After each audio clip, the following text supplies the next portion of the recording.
നമ്മുടെ ജീവിതത്തിൽ പലപ്പോഴും നാം പ്രശ്നങ്ങളില്ലാത്ത, ബുദ്ധിമുട്ടുകളില്ലാത്ത ഒരു സാഹചര്യം വന്നിട്ട് സന്തോഷിക്കുവാൻ കാത്തിരിക്കുകയാണ്, ഇല്ലേ?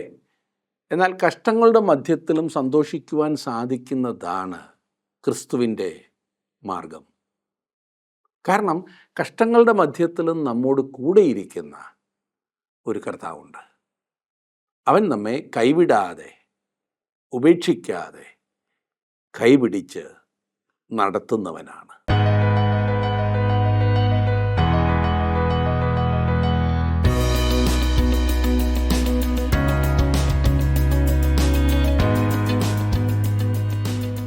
ജീവസന്ദേശത്തിൻ്റെ ഉത്തമഗീത പുസ്തക പഠനത്തിലേക്ക് നിങ്ങളെല്ലാവരെയും സ്വാഗതം ചെയ്യുന്നു.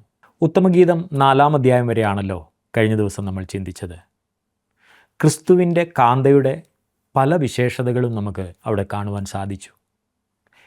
കെട്ടി അടച്ചിരിക്കുന്ന ഒരു തോട്ടം പോലെയും മുദ്രയിട്ടിരിക്കുന്ന കിണർ പോലെയും സഭ ഈ ലോകത്തിൽ കാണപ്പെടുവാനാണ് ക്രിസ്തു ആഗ്രഹിക്കുന്നത്. നിങ്ങൾ ലോകക്കാർ ആയിരിക്കാതെ ഞാൻ നിങ്ങളെ ലോകത്തിൽ നിന്ന് തിരഞ്ഞെടുത്തതാകുന്നു എന്ന് യേശുക്രിസ്തു തൻ്റെ ശിഷ്യന്മാരോട് അരുളി ചെയ്തു.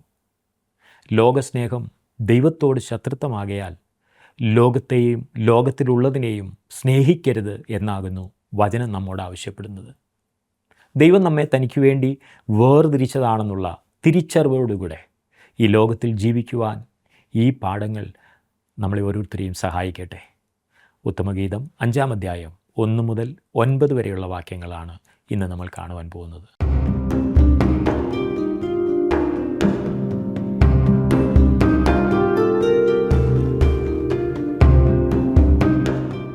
ഉത്തമഗീതം 4-ാം അധ്യായം നാം കഴിഞ്ഞ ദിവസം പഠിച്ചു കഴിഞ്ഞു.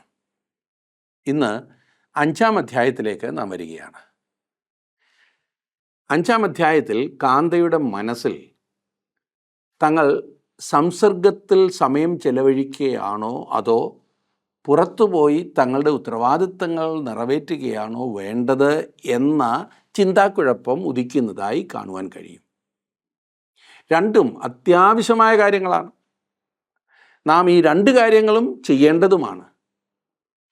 നാം യേശുവിൻ്റെ പാദത്തിലിരിക്കേണ്ടത് ആവശ്യമാണ്. യേശുവിൻ്റെ പാദത്തിലിരിക്കാതെ നമുക്ക് യേശുവിന് വേണ്ടി യാതൊന്നും ചെയ്യുവാൻ കഴിയില്ല.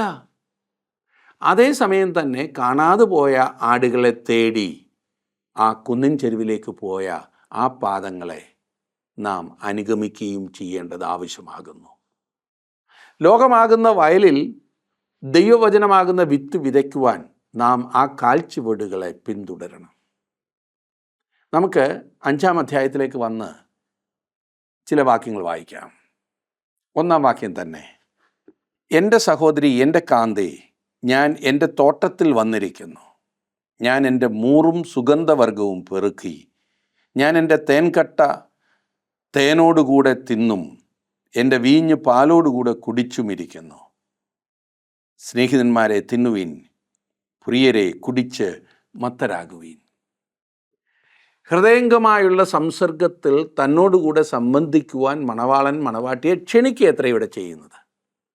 നമ്മുടെ കർത്താവ് പറയുന്നു, വെളിപ്പാട് പുസ്തകം 3-ാം അധ്യായത്തിൻ്റെ 20-ാം വാക്യത്തിൽ, ഞാൻ വാതിൽക്കൽ നിന്ന് മുട്ടുന്നു, ആരെങ്കിലും എൻ്റെ ശബ്ദം കേട്ട് വാതിൽ തുറന്നാൽ ഞാൻ അവൻ്റെ അടുക്കൽ ചെന്ന് അവനോടും അവൻ എന്നോടും കൂടെ അത്താഴം കഴിക്കും. ആ കൂട്ടായ്മയാണ് നമുക്ക് ആവശ്യം. കൂട്ടായ്മയെ സംബന്ധിച്ച് യോഹന്നാൻ അപ്പോസ്തലൻ ഇപ്രകാരം പറഞ്ഞു.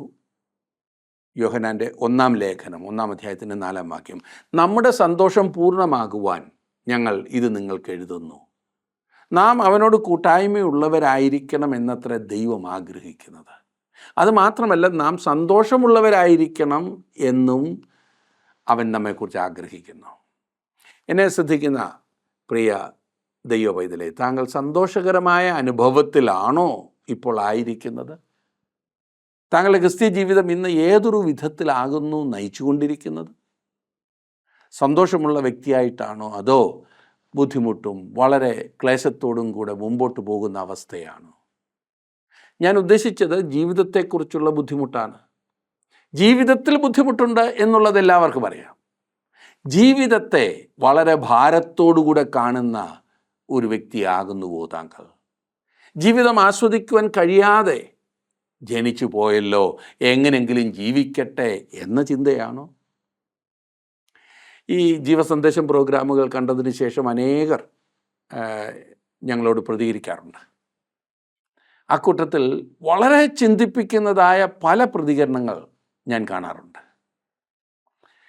രോഗക്കിടക്കകളിലും അതുപോലെ തന്നെ ബുദ്ധിമുട്ടിലൂടെയൊക്കെ കടന്നു പോകുന്ന ആളുകൾ ഫോണിൽ വിളിക്കാറുണ്ട്. ജീവിതത്തിൽ ഒരിക്കൽ പോലും എഴുന്നേറ്റ് നടക്കുവാൻ കഴിഞ്ഞിട്ടില്ലാത്ത ചില പ്രിയപ്പെട്ടവർ എന്നെ ഫോണിൽ വിളിക്കാറുണ്ട്. അവരുടെ കഷ്ടതകളെയും രോഗത്തെയും കുറിച്ച് പറയുന്നു. എന്നാൽ അതേസമയം തന്നെ അവർക്ക് കർത്താവായ യേശുക്രിസ്തുവുമായുള്ള അനുഗ്രഹീതമായ കൂട്ടായ്മയെക്കുറിച്ചും അവർ സാക്ഷിക്കാറുണ്ട്. പ്രിയ കർത്താവായ യേശുക്രിസ്തു തങ്ങളുടെ ജീവിതത്തിൽ എത്രമാത്രം അനുഗ്രഹിക്കപ്പെട്ടതായ അനുഭവമാകുന്നു എന്നവർ പറയുന്നത് കേൾക്കുമ്പോൾ വളരെ സന്തോഷം തോന്നാറുണ്ട്. ഞാൻ അതുപോലുള്ള ഒരു സഹോദരിയെ കണ്ടപ്പോൾ അവർ അവരുടെ ജീവിതത്തിൽ ഒരിക്കൽ പോലും എഴുന്നേറ്റ് നടക്കുവാൻ കഴിഞ്ഞിട്ടില്ലാത്ത വ്യക്തിയാണ്. അവർ എന്നെ കണ്ടപ്പോൾ പറഞ്ഞത്, സാറേ, ഞാൻ എന്നും പ്രോഗ്രാം ശ്രദ്ധിക്കാറുണ്ട്, മാത്രമല്ല ഞാൻ നിങ്ങൾക്ക് വേണ്ടി പ്രാർത്ഥിക്കാറുണ്ട്. കർത്താവായ യേശുക്രിസ്തുവുമായി കൂട്ടായ്മ അനുഭവിക്കുന്നത് എത്ര മനോഹരമായ കാര്യമാണ്. അതെ, അവിടുത്തെ കരം നമ്മെ താങ്ങുന്ന കരമാണ്. എന്നെ ശ്രദ്ധിക്കുന്ന താങ്കളുടെ ജീവിതത്തിൽ മറ്റുള്ളവർക്ക് മനസ്സിലാക്കുവാൻ കഴിയാത്തതായ പ്രശ്നങ്ങളിലൂടെ കടന്നു പോകുന്ന ഒരു അനുഭവത്തിലായിരിക്കാം ഇപ്പോൾ. അതെ പ്രിയ സുഹൃത്തെ, താങ്കളുടെ ജീവിതത്തിൽ താങ്കളെ കൈപിടിച്ച് നടത്തുവാൻ കഴിയുന്ന കർത്താവായ യേശുക്രിസ്തു ഉണ്ട്. താങ്കൾ ഒരു ദൈവപൈതലാകുന്നു എങ്കിൽ തീർച്ചയായും അവിടുത്തെ സാന്നിധ്യത്തിൻ്റെ സുഖം അനുഭവിപ്പാൻ നിങ്ങൾക്ക് സാധിക്കും. ആ കൂട്ടായ്മയാകുന്നു താങ്കളെയും എന്നെയും ശക്തീകരിക്കുന്നത്. ഇനി നമ്മൾ 4-ാമത്തെ ഗീതത്തിലേക്കാണ് കടന്നു വരുന്നത്. ഇപ്പോൾ മണവാട്ടിയാണ് സംസാരിക്കുന്നത്. 5-ാം അധ്യായത്തിൻ്റെ 2-ാം വാക്യം ഞാനൊന്ന് വായിക്കാം. ഞാൻ ഉറങ്ങുന്നു, എങ്കിലും എൻ്റെ ഹൃദയം ഉണർന്നിരിക്കുന്നു. വാതിൽക്കൽ മുട്ടുന്ന എൻ്റെ പ്രിയൻ്റെ സ്വരം, എൻ്റെ സഹോദരി, എൻ്റെ പ്രിയേ, എൻ്റെ പ്രാവേ, എൻ്റെ നിഷ്കളങ്കേ, തുറക്കുക. എൻ്റെ ശിരസ് മഞ്ഞുകൊണ്ടും കുറുനിരകൾ രാത്രിയിൽ പെയ്യുന്ന തുള്ളികൊണ്ടും നനഞ്ഞിരിക്കുന്നു. അവൾ പറയുന്നത് തൻ്റെ ഹൃദയം ഉണർന്നിരിക്കുന്നു എന്നാണ്. അവൾ ഉറക്കമുണർന്ന് അവന് വേണ്ടി കാത്തിരിക്കുകയാണ്. എൻ്റെ പ്രിയൻ്റെ സ്വരം. അവൾ ഉറങ്ങാനായി കിടക്കയിൽ അഭയം പ്രാപിച്ചപ്പോൾ അവൾ രാത്രി വെളിയിൽ ജോലിത്തിരക്കിലായിരുന്നു. സഭ ഇന്ന് ഈ ദൂത് കേൾക്കേണ്ടത് ആവശ്യമാകുന്നു. എല്ലാ ക്രിസ്തു വിശ്വാസികളും ഈ ദൂത് കേൾക്കണം. നമുക്ക് കിടക്കയിൽ നിന്ന് എഴുന്നേറ്റ് പുറത്തുപോയി പ്രവർത്തന നിരതരായിരിക്കാം. ദൈവം നമുക്ക് ആരോഗ്യം തന്നിരിക്കുന്നു. അവനു വേണ്ടി പ്രവർത്തിക്കുവാൻ നമുക്ക് മുൻപോട്ടിറങ്ങണം. 3-ാം വാക്യത്തിൽ നാം വായിക്കുന്നത്, എൻ്റെ അങ്കി ഞാൻ ഊരിയിരിക്കുന്നു, അത് വീണ്ടും ധരിക്കുന്നത് എങ്ങനെ? ഞാൻ കാലുകളെ കഴുകിയിരിക്കുന്നു, അവയെ മലിനമാക്കുന്നത് എങ്ങനെ? മണവാട്ടി ഇവിടെ ന്യായവാദം ഉന്നയിക്കുവാൻ തുടങ്ങുന്നു. അവൾ കിടക്കയിൽ കിടന്നു കഴിഞ്ഞിരുന്നു. കാലുകൾ കഴുകിയിട്ടാണ് അവൾ കിടക്കയിൽ കയറിയത്. അവൾക്ക് കിടക്കയിൽ നിന്ന് പുറത്തുപോയി കാലുകൾ മലിനമാക്കുവാൻ ഇനിയും താല്പര്യമില്ല എന്ന് പറയുന്നു. 4-ാം വാക്യത്തിൽ നാം കാണുന്നത്, എൻ്റെ പ്രിയൻ ദ്വാരത്തിൽ കൂടി കൈനീട്ടി, എൻ്റെ ഉള്ളം അവനെ ചൊല്ലി ഉരുകിപ്പോയി. അവളുടെ ഉള്ളം ഉരുകിപ്പോയി, അതായത് അവൾ വികാരാധീനയായി തീർന്നു എന്ന് ചുരുക്കം. 5-ാം വാക്യത്തിൽ നാം വായിക്കുന്നത്, എൻ്റെ പ്രിയന് തുറക്കേണ്ടതിന് ഞാൻ എഴുന്നേറ്റു, എൻ്റെ കൈ മൂറും, എൻ്റെ വിരൽ മൂറിൻ തൈലവും തഴുതു പിടികളിന്മേൽ പൊഴിച്ചു. ആ കാലത്ത് നിലവിലിരുന്ന ഒരു പ്രത്യേക ആചാരമാണ് ഈ പറഞ്ഞതിൻ്റെ പശ്ചാത്തലം. ഒരു യുവാവ് യുവതിയുമായി സ്നേഹത്തിലാവുകയും തൻ്റെ സ്നേഹം അവളോട് പ്രകടിപ്പിക്കുവാൻ ആഗ്രഹിക്കുകയും ചെയ്യുമ്പോൾ അവൻ അവളുടെ വീട്ടിൽ പോയി ഒരു പ്രേമലേഖനം കൊടുക്കുകയല്ല അക്കാലത്ത് ചെയ്തിരുന്നത്. സുഗന്ധദ്രവ്യം ഇട്ടിട്ട് പോവുക ആയിരുന്നു അക്കാലത്ത് ചെയ്തിരുന്നത്. താഴിട്ട് പൂട്ടിയിട്ടില്ലെങ്കിൽ കൈ ഉള്ളിലിട്ട് ഈ കതകിൻ്റെ കുറ്റി തുറക്കാവുന്ന വിധത്തിലായിരുന്നു അന്ന് കതകുകൾ പണിതിരുന്നത്. ഉറങ്ങുന്ന കാന്തയിൽ നിന്ന് പ്രതികരണം ഒന്നും ഇല്ലാതിരുന്നപ്പോൾ മണവാളൻ മൂര് കതകിൻ്റെ അകത്തുവശത്തെ കൈപ്പിടിയിൽ പുരട്ടിയിട്ട് പോയി. അവൻ അവിടെ വന്നിരുന്നു എന്ന് അവൾ അറിയുന്നതിന് വേണ്ടിയാണ് അപ്രകാരം ചെയ്തത്. അവസാനം അവൾ കതക് തുറക്കുവാൻ എഴുന്നേറ്റ് വന്നപ്പോൾ ആ മനോഹരമായ സുഗന്ധം, ആ പരിമളം അവളുടെ വിരലുകളിൽ പുരളുവാനിടയായി. അവൻ്റെ സാന്നിധ്യത്തിൻ്റെ സുഗന്ധം അവനവിടെ വിട്ടിട്ടാണ് പോയത്. കർത്താവായ യേശുക്രിസ്തുവിനെ കുറിക്കുന്നതാണല്ലോ മണവാളൻ. അവിടുന്ന് തൻ്റെ സാന്നിധ്യത്തിൻ്റെ സുഗന്ധം കൊണ്ട് അനുഗ്രഹിക്കുന്നവനാണ്. മണവാട്ടി സഭയെയാണ് ചിത്രീകരിക്കുന്നത് എന്ന് നമുക്കറിയാം. സഭ ഇന്ന് അധികം അകലെ പോകുന്നില്ല. അനേകം ആളുകൾ സഭയുടെ പടി പോലും കടന്നു പോകുവാൻ തയ്യാറാകുന്നില്ല എന്നതാണ് യാഥാർത്ഥ്യം.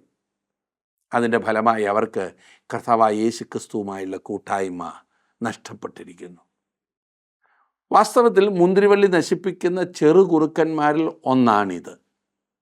ദൈവഹിതത്തിൽ നിന്ന് നാം തെറ്റി മാറുമ്പോൾ നമ്മുടെ കൂട്ടായ്മ നമുക്ക് നഷ്ടപ്പെടുന്നു.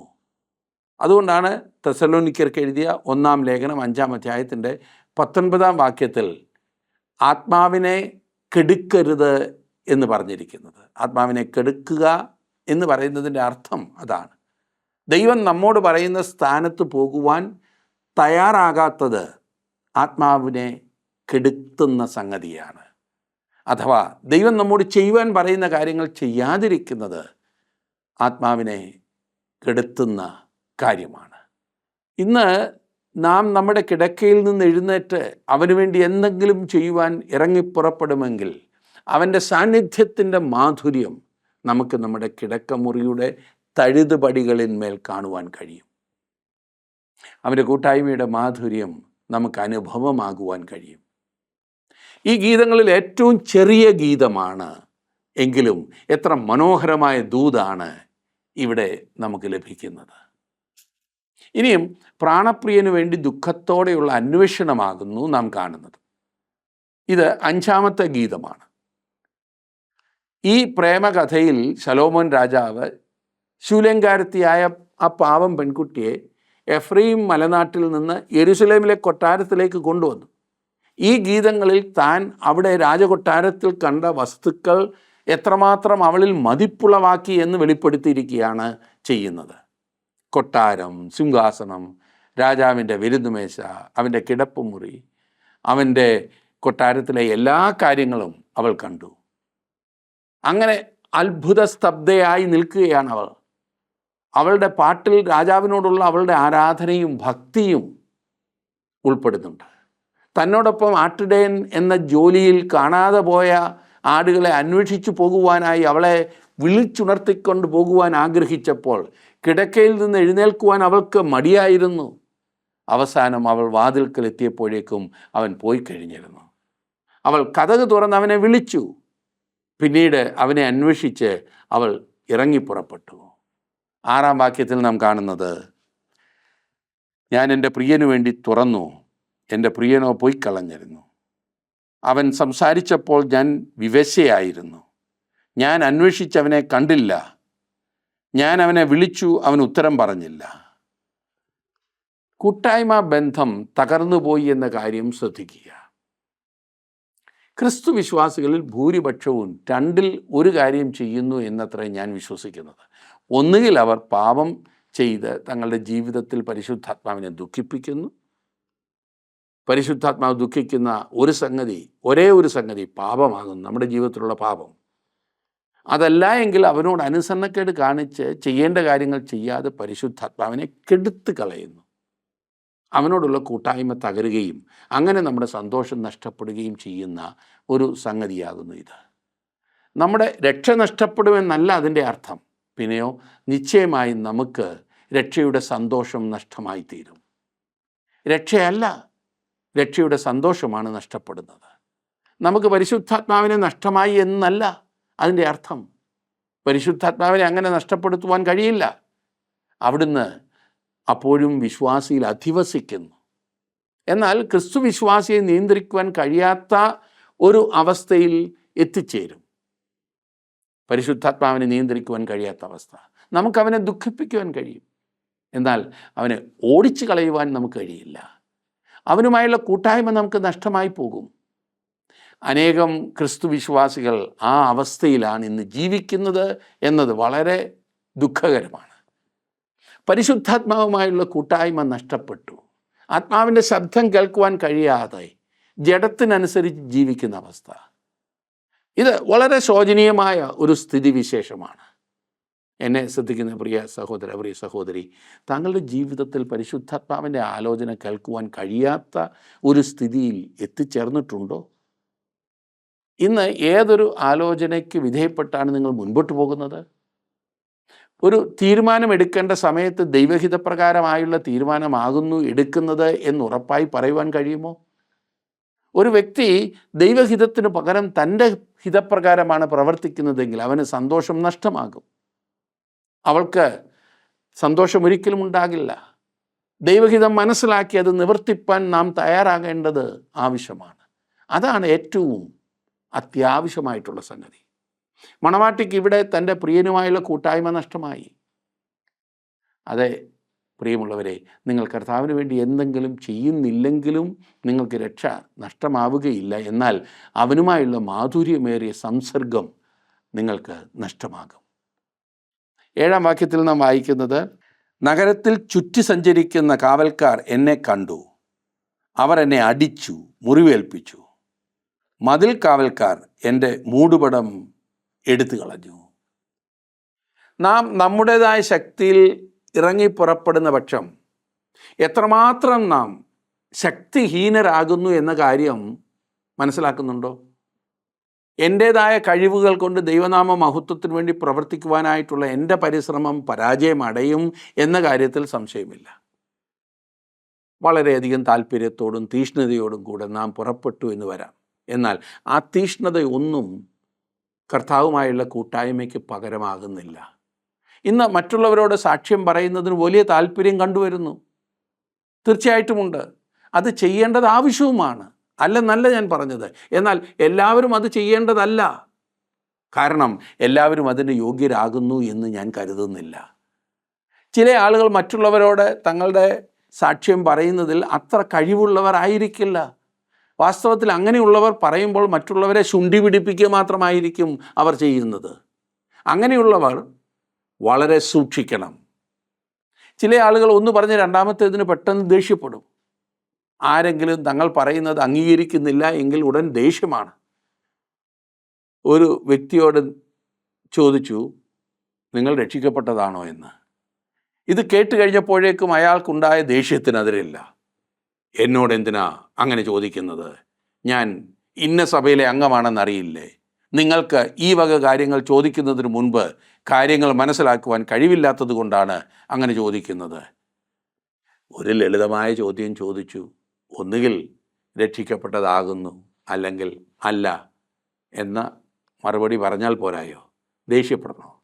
അതുകൊണ്ട് നാം ഇതുപോലെ ശുണ്ഠി പിടിപ്പിക്കുന്നതായ വിധത്തിൽ മറുപടി പറയുന്നതായ വ്യക്തികളെ വളരെ സൂക്ഷിച്ചു വേണം അവരോട് ക്രിസ്തുവിനെക്കുറിച്ച് സാക്ഷിക്കുവാൻ. അതുകൊണ്ടാണ് ഞാൻ പറഞ്ഞത്, എല്ലാവർക്കും ഒരു പക്ഷേ ക്രിസ്തുവിനെ സാക്ഷിക്കുവാനുള്ള കഴിവുണ്ടായിരിക്കില്ല വാക്കുകൾ കൊണ്ട്. എന്നാൽ ജീവിക്കുവാൻ, അതായത് ജീവിതത്തിൽ കൂടി ഇത് കാണിച്ചു കൊടുക്കുവാനുള്ള കഴിവ് എല്ലാവർക്കുമുണ്ട്. കർത്താവായ യേശുക്രിസ്തു ആ ശമരിയ കിണറ്റിൻ്റെ കരയിൽ നിന്ന സ്ത്രീയോട് സാക്ഷ്യം പറഞ്ഞത് എങ്ങനെയെന്ന് നാം ശ്രദ്ധിക്കേണ്ടത് ആവശ്യമാണ്. ശമരിയക്കാരിയായ ആ സ്ത്രീ വളരെ കർത്താവിനോട് ശത്രുതാ മനോഭാവമുള്ളവളായിരുന്നു. കർത്താവ് നേരിട്ടിട്ടുള്ള വ്യക്തികളിൽ വെച്ച് ഏറ്റവും അധികം ശത്രുതാ മനോഭാവം കർത്താവിനോട് കാണിച്ചതായ ഒരു വ്യക്തിയായിരുന്നു അവളെന്ന് ഞാനങ്ങ് ചിന്തിക്കുക. അവൾ ഏറ്റവും മോശമായ സ്ത്രീ ആയിരുന്നു എന്ന പശ്ചാത്തലത്തിൽ നിന്നും നമുക്ക് അതറിയുകയും ചെയ്യാം. യേശു എപ്രകാരമാണ് അവളെ സമീപിച്ചതെന്ന് നോക്കുക. അവൻ അവളോട് കുടിപ്പാൻ അല്പം വെള്ളം ചോദിച്ചു. അവളോട് ഒരു കാര്യം ചോദിച്ചുകൊണ്ട് അവളേക്കാൾ താണസ്ഥാനമാണ് തനിക്കുള്ളത് എന്നവൻ അംഗീകരിക്കുകയാണ് ചെയ്തത്. നിൻ്റെ കയ്യിലുണ്ട്, എൻ്റെ കയ്യിലില്ലാത്ത ഒരു കാര്യം എനിക്ക് തരാമോ? അതിന് സാധിക്കാതെ വന്നപ്പോൾ അവൻ പറഞ്ഞു, നീ എന്നോട് ചോദിച്ചിരുന്നുവെങ്കിൽ നിനക്ക് ഞാൻ ജീവൻ്റെ ജലം നൽകുമായിരുന്നല്ലോ എന്ന്. വളരെ സൗമ്യതയോടാണ് കർത്താവ് പറഞ്ഞത്. വളരെ ആദരവോടെ അവളോട് പറഞ്ഞു. നോക്കണേ, കർത്താവിന് നേരിട്ട് കാര്യം അങ്ങ് പറഞ്ഞാൽ മതിയായിരുന്നു, അല്ലേ? അവസാനം അവൾ അവനോട് അത് ചോദിച്ചു, ആ ജീവൻ്റെ ജലം. എന്നാൽ അവൾ ചോദിക്കുന്നത് വരെ അവൻ അത് അവൾക്ക് വാഗ്ദാനം ചെയ്തില്ല. സുവിശേഷം ജനങ്ങളുടെ തലയിൽ അടിച്ചേൽപ്പിക്കുന്നതിന് മുൻപായി അവരിൽ അതിനുവേണ്ടിയുള്ള താല്പര്യം നാം ജനിപ്പിക്കേണ്ടത് ആവശ്യമാണ്. അത് നമ്മുടെ ജീവിതത്തിൻ്റെ മാതൃക കൊണ്ടാണ് ഉണ്ടാകുന്നത്. യേശുക്രിസ്തുവിനെക്കുറിച്ച് അവർക്കറിയുവാൻ താല്പര്യമുണ്ടാകണമെങ്കിൽ നമ്മുടെ ജീവിതങ്ങളിൽ അവർ എന്തെങ്കിലും വ്യത്യസ്തത കാണേണ്ടത് ആവശ്യമാണ്. വീട്ടിലെപ്പോഴും ബഹളം വയ്ക്കുകയും ഭാര്യയും ഭർത്താവും തമ്മിൽ വഴക്കുണ്ടാക്കുകയും അയൽവക്കക്കാരെ കാണുമ്പോൾ അങ്ങനെ മുഖം വീർപ്പിച്ചുകൊണ്ട് നടക്കുകയും ഒന്ന് പുഞ്ചിരിക്കുവാൻ പോലും സന്മനസ്സില്ലാതെ മുൻപോട്ട് പോവുകയും ഒക്കെ ചെയ്യുന്നതായിട്ടുള്ള വ്യക്തികളുടെ പ്രത്യേകത എന്തെന്ന് ആരും അന്വേഷിച്ചു വരില്ല. എന്നാൽ നിങ്ങളുടെ ജീവിതത്തിൽ മറ്റുള്ളവർക്ക് അനുഗ്രഹകരമായി വ്യത്യാസമായി തോന്നുന്ന എന്തെങ്കിലും കണ്ടാൽ ആളുകൾ അത് അന്വേഷിക്കും.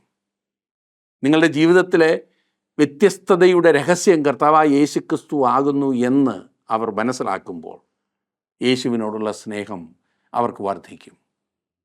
ഇതാകുന്നു സുവിശേഷീകരണത്തിൽ നാം പ്രത്യേകം ശ്രദ്ധിക്കേണ്ട ഒരു വസ്തുത. പ്രസംഗിക്കുന്നത് വളരെ നല്ലതാണ്, ഞാനത് അധികം ചെയ്യുന്ന ഒരു വ്യക്തിയുമാണ്. എന്നാൽ ജീവിതം അതുപോലെ പ്രധാനപ്പെട്ടതാണ്. നഗരത്തിൽ ചുറ്റി സഞ്ചരിക്കുന്ന കാവൽക്കാരെന്നെ കണ്ടു, അവർ എന്നെ അടിച്ചു മുറിവേൽപ്പിച്ചു എന്നാണ് ഈ പെൺകുട്ടി പറഞ്ഞത്. ഈ പെൺകുട്ടി വളരെ പ്രയാസത്തിലായി. അവളെ സംരക്ഷിക്കേണ്ടുന്നവരാൽ അവൾ മുറിവേൽക്കപ്പെട്ടു. ക്രിസ്തീയ ഗോളങ്ങളിലും ഈ സാഹചര്യം തന്നെ നാം പലപ്പോഴും കാണാറുണ്ട്. ചില പ്രസംഗകരുടെ പ്രസംഗം തങ്ങളുടെ മനസാക്ഷിയെ കുറ്റപ്പെടുത്തിയത് കൊണ്ട് സുവിശേഷകരോടും അതുപോലെയുള്ള ആളുകളോടും വളരെ വ്യത്യസ്തമായിട്ടുള്ള മനോഭാവം വെച്ച് പുലർത്തുന്ന അധികാരികളെ കണ്ടിട്ടില്ലേ? സുവിശേഷത്തോട് യാതൊരു താല്പര്യവുമില്ലാത്തവർ, സമർപ്പണം എന്ന് പറഞ്ഞാൽ എന്താണെന്ന് പോലും അറിയാൻ പാടില്ലാത്തവർ, അവർ കൗൺസിൽ അംഗങ്ങളും ബോർഡ് അംഗങ്ങളും സുവിശേഷ പ്രസംഗകർക്ക് ഉപദേശം നൽകുന്നവരുമായി തീർന്നാലത്തെ സ്ഥിതി, സഭയുടെ സ്ഥിതി ഒന്ന് ചിന്തിക്കൂ. പലപ്പോഴും സുവിശേഷ സംരക്ഷകരായിരിക്കേണ്ടവർ, അവരിൽ നിന്നാണ് സുവിശേഷത്തിന് എതിർപ്പുകൾ കൂടുതൽ ഉണ്ടാകുന്നത്. തുടർന്ന് ഈ പെൺകുട്ടി, മണവാട്ടി യെരുശലേം പുത്രിമാരെ കണ്ടുമുട്ടുന്നു. ഇവിടെ മണവാട്ടി പാട്ടിൻ്റെ ഒരു ഭാഗം പാടുകയും യെരുശലേം പുത്രിമാർ അതിൻ്റെ ഉത്തരം പാടുകയും ചെയ്യുന്ന രീതിയാണ് നാം കാണുന്നത്. 5-ാം അധ്യായത്തിൻ്റെ 8-ാം വാക്യം ഞാനൊന്ന് വായിക്കട്ടെ. യെരുശലേം പുത്രിമാരെ, നിങ്ങൾ എൻ്റെ പ്രിയനെ കണ്ടെങ്കിൽ ഞാൻ പ്രേമപരവശയായിരിക്കുന്നു എന്ന് അവനോട് അറിയിക്കണം എന്ന് ഞാൻ നിങ്ങളോട് ആണയിടുന്നു. നിങ്ങൾ അവനെ കണ്ടാൽ അവനെ കാണാത്തതിൽ ഞാൻ എത്രമാത്രം ദുഃഖിതയായിരിക്കുന്നു എന്ന് അവനോട് പറയുക. ഞാൻ അവനെ എത്രമാത്രം സ്നേഹിക്കുന്നുണ്ട് എന്ന് അവനോട് പറയുക. ഞാൻ അവനെ അന്വേഷിച്ചു നടക്കുകയാകുന്നു എന്ന് നിങ്ങൾ അവനോടൊന്ന് പറയുക. അവളുടെ ഹൃദയം ദുഃഖിച്ചിരിക്കുകയാണ്. കർത്താവുമായിട്ടുള്ള സംസർഗം, കൂട്ടായ്മ നഷ്ടപ്പെട്ടതുകൊണ്ടുള്ള ദുഃഖം. അവനുവേണ്ടി അവൾ അത്യധികം താല്പര്യത്തോടുകൂടി ഇരിക്കുകയാണ്. പൂന്തോട്ടത്തിന് അതിൻ്റെ സൗരഭ്യം നഷ്ടപ്പെട്ടിരിക്കുന്നു. മൂരും കുന്തിരുക്കവും ഒന്നും ഇപ്പോൾ അവൾക്ക് കാര്യമല്ല. പൂക്കളുടെ സൗന്ദര്യമില്ലാതെയായി തീർന്നിരിക്കുന്നു. അതിന് പ്രത്യുത്തരമായി യെരുശലേം പുത്രിമാർ ഇപ്രകാരം പറയുന്നു. 9-ാം വാക്യം, സ്ത്രീകളിൽ അതിസുന്ദരിയായുള്ളവേ, നിന്റെ പ്രിയന് മറ്റ് പ്രിയന്മാരെക്കാൾ എന്ത് വിശേഷതയുള്ളൂ? നീ ഇങ്ങനെ ഞങ്ങളോട് ആണയിടേണ്ടതിന് നിന്റെ പ്രിയന് മറ്റ് പ്രിയന്മാരെക്കാൾ എന്ത് വിശേഷതയുള്ളൂ? അവരുടെ ഉത്തരം സംശയം ഉളവാക്കുന്നതായിരുന്നു. നിന്റെ ഈ പ്രിയൻ വളരെ നിനക്കർത്ഥവത്താകുന്നു എന്ന് നീ പറയുന്നു. അവൻ പ്രിയനാകുന്നു എന്ന് പറയുന്നു. അവന് മറ്റുള്ളവരെക്കാൾ എന്താണ് കൂടുതൽ പ്രത്യേകത എന്നത്രേ യെരുശലേം പുത്രിമാർ അവളോട് ചോദിക്കുന്നത്. നിന്റെ പ്രിയന് മറ്റു പ്രിയന്മാരെക്കാൾ എന്താണ് ഇത്ര വിശേഷത? ഈ യേശു ആരാണ്? മറ്റുള്ളവരിൽ നിന്ന് യേശു വ്യത്യസ്തനാകുന്നു എന്ന് നീ ചിന്തിക്കുവാൻ കാരണം എന്താണ്? മറ്റ് മതനേതാക്കന്മാർ ഉണ്ടായിരുന്നിട്ടും യേശു അവരിൽ നിന്ന് വ്യത്യസ്തനാകുന്നു എന്ന് നിങ്ങൾ ചിന്തിക്കുന്നുവെങ്കിൽ അതിൻ്റെ കാരണം എന്താണ്? എന്നെ ശ്രദ്ധിക്കുന്ന പ്രിയ സുഹൃത്തെ, താങ്കളുടെ ജീവിതത്തിൽ അങ്ങനെ ഒന്ന് ചിന്തിക്കുന്നുവെങ്കിൽ കാരണം കൂടി നാം മനസ്സിലാക്കിയിരിക്കണം. അവിടുന്ന് അവകാശപ്പെടുന്ന വിധത്തിലുള്ള വ്യക്തിയാകുന്നു യേശു എന്ന് ചിന്തിക്കുവാൻ കാരണം എന്താണ്? യേശു വെറും ഒരു മനുഷ്യനായിരുന്നോ? ആ വിധത്തിലുള്ള സംശയങ്ങളും വാദങ്ങളുമാണ് നാം ഇന്ന് കൂടുതലും കേൾക്കുന്നത്. യേശു ക്രിസ്തുവിനെക്കുറിച്ച് അനേക ചർച്ചകൾ നടന്നിട്ടുണ്ട്. മറ്റാരേക്കാളും അധികം തെറ്റിദ്ധാരണകളും വിമർശനങ്ങളും യേശുവിനെക്കുറിച്ച് ഉണ്ടായിട്ടുണ്ട്. ചരിത്രത്തിൽ ഉണ്ടായിട്ടുള്ളതിലേക്കും ഏറ്റവും അധികം വിമർശനങ്ങളെ നേരിട്ടതായ വ്യക്തി യേശുവാകുന്നു. ഇന്നും നേരിട്ടുകൊണ്ടിരിക്കുന്ന വ്യക്തി യേശുവാകുന്നു. അതെ, ഏറ്റവും വലിയ വിവാദ വിഷയമായുള്ള വ്യക്തി യേശു ക്രിസ്തു തന്നെയാണെന്ന് നിങ്ങൾക്കറിയാം. ഞാനൊന്ന് ചോദിക്കട്ടെ, ഈ ജൂലിയസ് സീസറും റോമൻ ചക്രവർത്തിയായിരുന്ന ജൂലിയസ് സീസറാണ് ഞാൻ ഉദ്ദേശിച്ചത്, ലോക ചരിത്രത്തിൽ വെച്ച് ഏറ്റവും വഷളനായ മനുഷ്യനായിരുന്നു എന്ന് തെളിയിക്കുവാൻ ആരെങ്കിലും ശ്രമിച്ചെന്നാൽ നിങ്ങൾ ആകെ വികാരഭരിതരായി സീസറിൻ്റെ രക്ഷയ്ക്കായി എഴുന്നേറ്റ് വാദിക്കുമോ? അല്ല, സീസർ ഒരു പുണ്യവാളനായിരുന്നു എന്ന് പറഞ്ഞാൽ നിങ്ങൾ വികാരഭരിതരായി വാദിക്കുവാൻ ശ്രമിക്കുമോ? അത് എന്നെ വികാരഭരിതനാക്കില്ല. സീസറിനെ കുറിച്ച് അവരവർക്ക് ഇഷ്ടമുള്ളതുപോലെ ചിന്തിക്കുന്നതിൽ എനിക്ക് യാതൊരു ബുദ്ധിമുട്ടുമില്ല. ഞാൻ തർക്കിക്കുവാൻ ഒട്ടും പോകുന്നുമില്ല. യേശുക്രിസ്തുവിനെക്കുറിച്ച് കേൾക്കുമ്പോൾ അങ്ങനെയല്ല. യേശുക്രിസ്തുവിനെക്കുറിച്ച് കേൾക്കുമ്പോൾ സകല മനുഷ്യരും ഏതെങ്കിലും ഒരു പക്ഷം ചേർന്നേ മതിയാകൂ. തൻ്റെ പുത്രനെക്കുറിച്ച് ഒരു തീരുമാനത്തിൽ നാം എത്തിച്ചേരുവാൻ ദൈവം നമ്മെ നിർബന്ധിക്കും. ഒരു തീരുമാനമെടുക്കാതെ പീലാത്തോസിനെ അതായത് ദൈവം വെറുതെ വിട്ടില്ല, ക്രിസ്തു വെറുതെ വിട്ടില്ല. യാതൊന്നും ചെയ്യാതെ ഒഴിഞ്ഞു മാറുവാൻ പീലാത്തോസ് കൈയും കഴിയും അങ്ങനെ ഇരിക്കുകയായിരുന്നു. ഒരു പാത്രത്തിൽ വെള്ളം കൊണ്ടുവരുവാൻ ആവശ്യപ്പെടുകയും ഈ നീതിമാൻ്റെ കാര്യത്തിൽ എനിക്ക് പങ്കില്ല എന്ന് പറഞ്ഞ് കൈ കഴുകുകയും ചെയ്തു. അവൻ എത്രമാത്രം തെറ്റാണ് ചെയ്തത് പീലാത്തോസ്? അവൻ കൈ കഴുകുകയല്ല, ഒരു തീരുമാനമെടുക്കുകയാണ് ചെയ്തത്.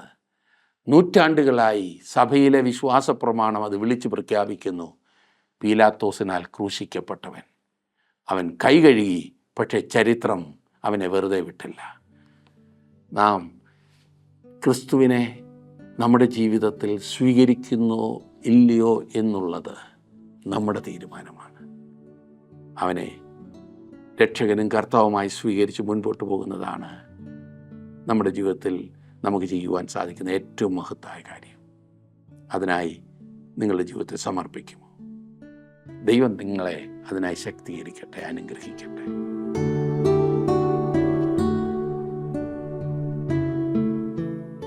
ലോകത്തിൽ ഫലം കായ്ക്കുന്നതിന് വേണ്ടിയാണ് സഭയെ ഭൂമിയിലാക്കി വച്ചിരിക്കുന്നത്.